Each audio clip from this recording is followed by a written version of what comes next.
안녕하세요, 여러분. 오늘은 진짜 흥미로운 주제를 가져왔습니다. 과학사에서 이보다 더 극적일 수 있을까 싶은 엄청난 패러다임의 전환에 대한 이야기거든요.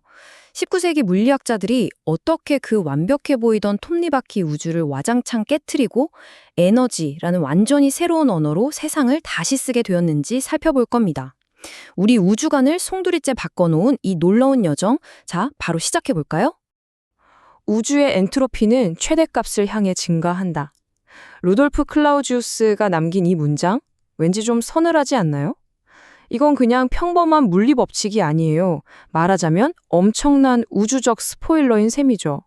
우리 우주가 영원히 째깍째깍 돌아가는 완벽한 시계가 아니라 언젠가는 무질서의 늪에 빠져서 서서히 죽어가는 수명이 정해진 배터리라는 폭탄 선언이었으니까요.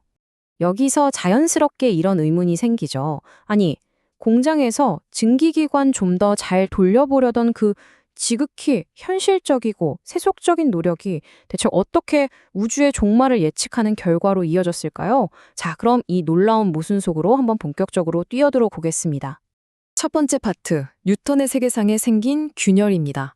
완벽해 보였던 고전 역학에 어떤 한계가 있었는지 짚고 넘어가 보죠. 이 거대한 도약을 제대로 이해하려면 그 전에 우뚝 서 있던 뉴턴의 역학 세계를 살펴봐야 해요.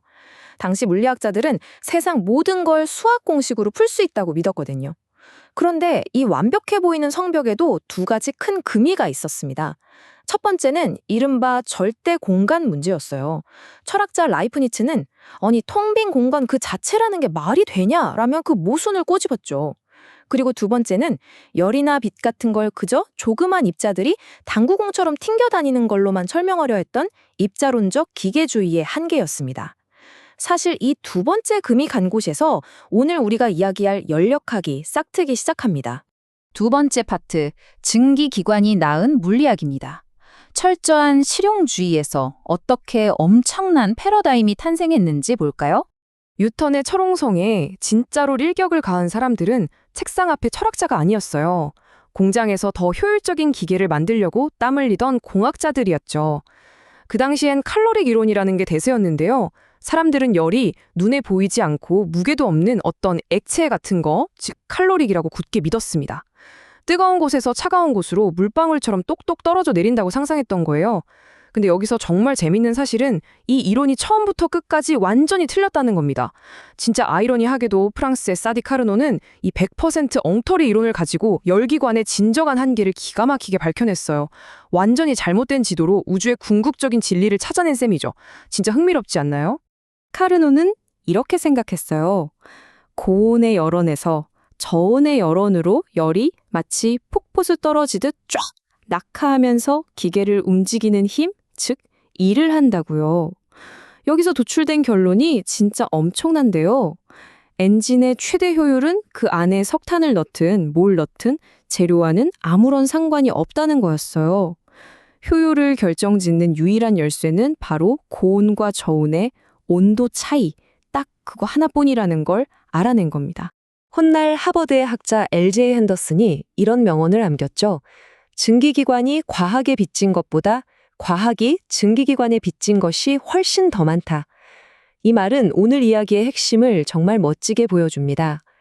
매연 뿜어내는 공장에서 기계 효율 한번 높여보겠다고 아등바등하던 그 실용적인 노력이 결국 온 우주를 관통하는 가장 근본적인 물리법칙을 낳았다는 사실 말이죠. 이어지는 세 번째 파트는 제1법칙, 에너지 보존의 발견입니다.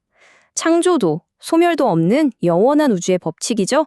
이제 에너지는 절대 새로 생겨나거나 사라지지 않는다는 그 위대한 진리를 향해 과학자들의 치열한 레이스가 펼쳐집니다.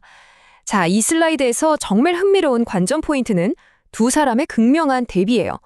왼쪽에 제임스 주를 보세요. 이분은 공장 수조에서 직접 물레방아 같은 패들 위를 땀 흘려 돌려가며 온도를 재던 완전 실무파 아마추어 실험가였습니다. 철저하게 바닥부터 시작한 귀납적 접근이었죠. 반면에 오른쪽의 로베르트 마이어는 열대 지방을 누비던 배의 의사였어요. 그는 선원들의 피가 유독 붉다는 걸 관찰하고는 생명체의 열은 화학 에너지에서 오는구나 하는 엄청나게 철학적이고 연역적인 도약을 해냅니다. 서로 완전히 다른 세계에 살던 두 사람이 약속이나 한 듯 똑같은 진리를 향해 달려가고 있었던 겁니다. 줄이 그 수많은 실험을 반복한 끝에 마침내 단 하나의 마법 같은 숫자를 찾아냅니다. 바로 772피트/파운드. 이게 무슨 뜻이냐면요. 1파운드의 물을 화씨 1도만큼 데우려면 정확히 이만큼의 기계적인 노동, 즉 일이 필요하다는 거예요. 드디어 눈에 보이는 기계적 움직임과 보이지 않는 열이 완벽하게 교환될 수 있다는 걸 숫자로 증명해낸 거죠. 열이 무슨 물 같은 유체라던 그 칼로리 기로는 이 숫자 한 방에 영원히 역사의 뒤안길로 사라지게 됩니다. 이 엄청난 발견들이 얼마나 숨가쁘게 이어졌는지 타임라인을 한번 볼까요? 1842년 마이어의 번뜩이는 철학적 통찰을 시작으로 바로 다음 해 줄의 그 유명한 패들 휠 실험이 나옵니다. 1845년엔 마이어가 열의 일당량을 계산해내고 마침내 1847년 헬몰츠가 이걸 수학적으로 완벽하게 증명해내죠. 서로 얼굴 한번 본 적 없는 사람들이 동시다발적으로 터트린 이 발견들은 결국 에너지 보존이라는 단 하나의 거대한 진리로 싹 모이게 됩니다. 이리저리 흩어져 있던 천재들의 아이디어를 수학의 언어로 깔끔하게 묶어낸 주인공이 바로 헤르만 폰 헬므홀츠입니다. 그는 에너지를 두 가지로 명확히 나눴어요. 물체가 쌩쌩 움직일 때 가지는 활력, 그러니까 운동 에너지와 어떤 위치나 팽팽한 상태에 꾹꾹 잠재되어 있는 긴장력, 즉 포텐셜 에너지입니다. 헬머홀츠는 이 두 가지가 서로 모습만 바꿀 뿐 우주 전체에 있는 에너지의 총량은 단 1도 변하지 않는다는 걸 수학적으로 쾅쾅 못 박아버렸습니다. 네 번째 파트, 제2법칙, 시간의 화살입니다. 자연은 절대 뒤로 가지 않는다는 무서운 이야기죠. 제1법칙 덕분에 에너지가 절대 사라지지 않는다는 건 알았어요. 근데 여기서 진짜 이상한 모순이 하나 생깁니다. 에너지가 그대로 보존된다면 도대체 왜 효율 100%짜리 완벽한 엔진은 만들 수 없는 걸까요? 왜 항상 열이 새어나가는 걸까요? 이 골치 아픈 문제를 풀기 위해 훗날 켈빈경이 되는 윌리엄 톰슨이 아예 새로운 온도 체계를 만들어버립니다. 바로 절대 0도, 섭씨 영하 273.15도라는 개념이죠. 이론적으로 엔진 효율이 100%가 되려면 차가운 쪽 온도가 이 절대 0도여야만 하거든요. 하지만 현실 세계에선 절대 도달할 수 없는 온도죠. 바로 이 깨달음이 다음에 엄청난 발견을 향한 고속도로를 뚫어주게 됩니다. 그러니까 여기서 꼭 기억하셔야 할 핵심은 이 두 법칙의 명확한 역할 분담입니다. 제1법칙이 우주의 에너지가 얼마나 있는가, 즉 양과 보존에 대한 거라면요. 제2법칙은 에너지가 어느 방향으로 흘러가는가의 법칙이에요. 에너지가 사라지진 않지만 우리가 쓸 수 있는 이른바 유용한 에너지는 계속해서 끊임없이 줄어들고 있다는 거죠. 네, 드디어 그 유명한 엔트로피가 무대에 등장하는 순간입니다. 이것이 바로 시간의 화살입니다. 생각해보세요. 뉴턴의 물리 공식들은 비디오를 앞으로 감든 뒤로 감든 완벽하게 똑같이 작동합니다. 대칭적이죠? 그런데 연력학은 완전히 달라요. 자연은 오직 단 하나의 방향으로만 흘러갑니다. 여러분이 실수로 책상에 쏟아버린 뜨거운 커피나 이미 녹아버린 얼음을 다시 예전 상태로 뿅 하고 되돌릴 수는 없잖아요. 엔트로피가 우주에 절대 거스를 수 없는 아주 엄격한 비대칭성을 부여해버린 겁니다. 드디어 마지막 5번째 파트, 우주의 종말과 열사입니다. 모든 것이 차갑게 식어가는 미래에 대한 이야기로 넘어가 보죠. 이 냉혹한 연력학 법칙은 19세기 사람들에게 그야말로 소름 돋는 충격을 안겨줬습니다. 바로 열사, 즉 온 우주가 열적으로 죽음을 맞이한다는 섬뜩한 개념 때문이었어요. 언젠가 우주의 엔트로피가 한계치에 달하면 우주 전체의 온도가 미지근하게 똑같아져서 단 하나의 의미 있는 움직임조차 불가능해지는 상태가 온다는 거죠. 빅토리아 시대 지식인들은 경악했습니다. 영원히 째깍거릴 줄 알았던 뉴턴의 그 위대한 기계 우주가 사실은 서서히 배터리가 방전되어 가고 있는 시한부 생명이었다는 걸 깨달아 버렸으니까요. 이건 당시 사람들의 머릿속을 지배하던 긍정적인 철학하고 완전히 정면 충돌하는 거였어요. 허버트 스펜서 같은 학자들은 자연은 단순한 것에서 복잡한 것으로 끝없이 진보한다 라고 굳게 믿고 있었거든요. 하지만 연력학이 보여준 현실은 너무나 무자비했습니다.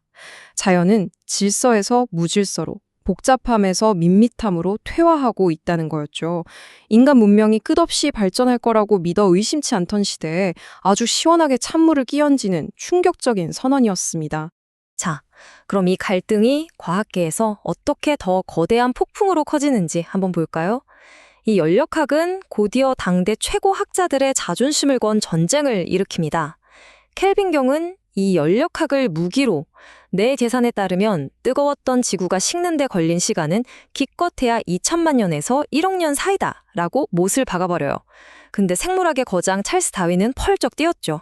말도 안 돼. 생물들이 그렇게 다양하게 진화하려면 수억 년, 아니 그 이상의 아득한 시간이 필요하단 말이야 라고 맞섰거든요. 물리학의 제왕과 생물학의 거장이 말 그대로 정면 충돌한 겁니다. 과연 누구 말이 맞았을까요? 재미있게도 켈빈의 연력학적 계산 자체는 수학적으로 정말 한치의 오차도 없이 완벽했어요. 딱 하나 치명적인 구멍이 있었을 뿐이죠. 켈빈은 지구가 그냥 처음부터 지금까지 식어가고만 있다고 가정했습니다. 지구 속 저 깊은 곳에서 방사성 원소들이 끊임없이 붕괴하면서 자체적으로 보일러처럼 열을 뿜어내고 있다는 사실을 아예 몰랐던 거예요. 방사능의 존재는 이 논증이 끝나고도 한참 뒤에야 밝혀졌으니까요. 아무리 수식이 완벽해도 첫 단추인 가정이 틀리면 완전히 엉뚱한 결론이 나온다는 과학사에서 진짜 뼈아픈 교훈을 남긴 사건입니다. 오늘 우리는 우주가 무질서를 향해 궁극적으로는 피할 수 없는 죽음을 향해 뚜벅뚜벅 걸어가고 있다는 연력학의 서늘한 진실을 함께 따라가 봤습니다. 그렇다면 여기서 마지막으로 여러분께 이 도발적인 질문을 던지지 않을 수가 없네요. 만약 온 우주가 그토록 철저하게 무질서와 쇠퇴를 향해 곤두박질 치고 있다면 도대체 이 지구라는 작은 행성 위에서 피어난 생명과 우리 문명의 그 숨막히도록 정교하고 아름다운 질서는 어떻게 설명해야 하는 걸까요? 죽어가는 우주 한가운데서 기적처럼 피어난 이 눈부신 모순, 오늘 밤엔 이 우주적 아이러니에 대해 한 번쯤 깊이 상상해 보시길 바랍니다. 지금까지 세상을 꿰뚫어보는 지식 탐험이었습니다. 함께해 주셔서 감사합니다.